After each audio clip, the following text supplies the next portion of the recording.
शगुन जायसवाल आपको एक हौसला पर कविता सुनाएगी और जो इसका कि केंद्रीय जो भाव है अत्यंत ही सारगर्भित है। गागर में सागर जैसी कहावत को चरितार्थ कर रही है। तो चलिए मैं शगुन जी से चाहूँगा कि इस कविता को सुनावें। बोलिए।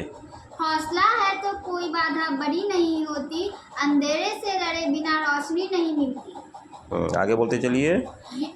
यदि हमारे मन में आगे बढ़ने का हौसला हो तो हम बड़ी से बड़ी बाधा को भी पार कर सकते हैं। ये बता रहे हैं आपको सुशांत चौधरी बता रहे हैं। बारी बारी से दोनों भाई बहन स्टेप वाइज बता रहे हैं।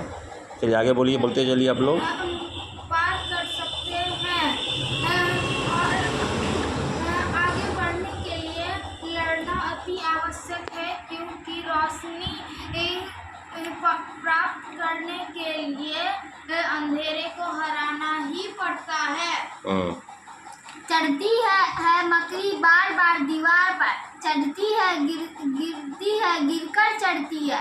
गिरने चढ़ने की इस कोशिश में कांपते हैं पैर, डगमगाता है विश्वास, मगर यूं ही हार जाने से मंजिल नहीं मिलती। हौसला है तो कोई बाधा बड़ी नहीं होती। Thank you. और बोलिए, आप सब बताइए। अब सुशांत जी बताएंगे। हाँ, जब मकड़ी दीवार पर चढ़ने के लिए लगातार कोशिश करती है, गिरने पर भी वह हार नहीं मानती है और अपने ऊपर विश्वास रखकर आगे बढ़ने के लिए लगातार प्रयास करना चाहिए।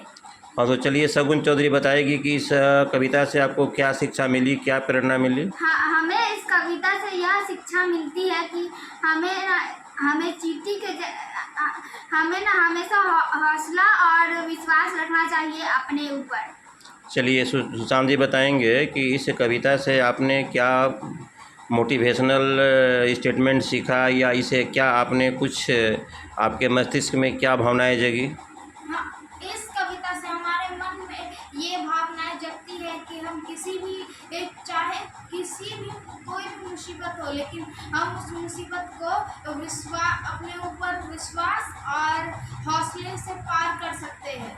चलिए, ये देखिए आपके सुशांत चौधरी हैं और इस्माइल कर रहे हैं, और ये आपकी शगुन जायसवाल है। और मैं उम्मीद करता हूँ कि इन लोगों का हौसला ऐसा ही जैसे कविता बताई उसी तरह ये लोग बुलंद रखते हैं। और कल हमारे विद्यालय में इस प्रोजेक्ट का रिप्रेजेंटेशन भी है, गार्जियन मीटिंग है, पीटीएम इसको कहते हैं। कल देखते हैं इन लोगों ने क्या बता रहे हैं हमारे विद्यालय। मैं भी इन लोगों से सवाल करूँगा। चलिए, थैंक यू वेरी मच।